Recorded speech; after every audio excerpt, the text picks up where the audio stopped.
নমস্কাৰ বন্ধুসকল, মোৰ অসমীয়া কবিতা বলিয়া বানপানী। তুমি ইমানেই ভয়ংকৰী নে নদী, তোমাৰ ইমানেই খং নে অভিমান? তোমাৰ প্ৰবাল সোঁতৰ ফলত ভাহি গ'ল মানুহৰ সপোন, প্ৰাণ, ধন, গবাদি নিৰ্বাক প্ৰাণীবোৰ। সহবাস কৰিও কাহানিও ভবা নাছিলোঁ, কৰাল ৰুদ্ৰৰূপিণী তুমি আমাৰেই আপোন।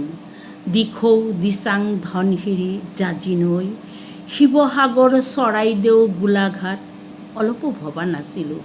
তোমাৰ কোলাতেই দেখোন সাঁতুৰি নাতুৰি পাৰ কৰিছিলোঁ শৈশৱৰ সোণোৱালী দিন, যৌৱনৰ সপোন।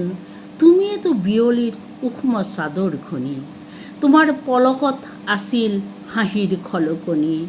সেউজীয়া ধৰণী, সোণোৱালী পথাৰ, জানো তোমাৰ একোতেই কাণসাৰ নাই, নাই কোনো অনুভূতি। নুশুনা তুমি ক্ৰন্দন ধ্বনি, উচুপনি নাইবা হাঁহিৰ খলকনি। আমি যে সপোন ৰচোঁ তোমাক লৈ, বুজিও নুবুজা নেকি? নিমিষতে উটাই লৈ গ'লা সুখৰ প্ৰজাতি, সা সম্পত্তি, পশুধন আদি বজালা মৃত্যুৰ কিৰলি। কিহৰ বাবে বাৰু?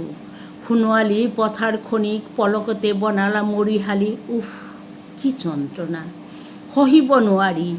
বিধ্বংসী বানপানী, কেউপিনে অকল মৰিশালী। যি আছিল তুমিতো গোটেইখিনি, তোমাৰ পলকত সৃষ্টি হয় সভ্যতা। তুমিয়ে ধ্বংস কৰা সভ্যতা, কিয় এনেকুৱা কৰা? তাৰ উত্তৰ আছে কি তোমাৰ ওচৰত? নাই নহয়। নদী মাতৃক আমাৰ দেশ, তোমাক দেৱী ৰূপে মাতৃৰূপে পূজা কৰোঁ।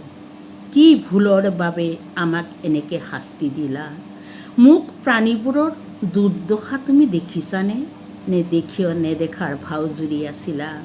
আকৌ নকৈ সৃষ্টি কৰা নদী, নতুন পৃথিৱী, নহ'লে যে তুমি কলংকিতা হৈ থাকিবা বৈ যোৱা নিৰৱধি ধীৰ স্থিৰ বেগেৰে, এই ধৰণী সুজলা সুফলা কৰি, এই ধৰণী সুজলা সুফলা কৰি।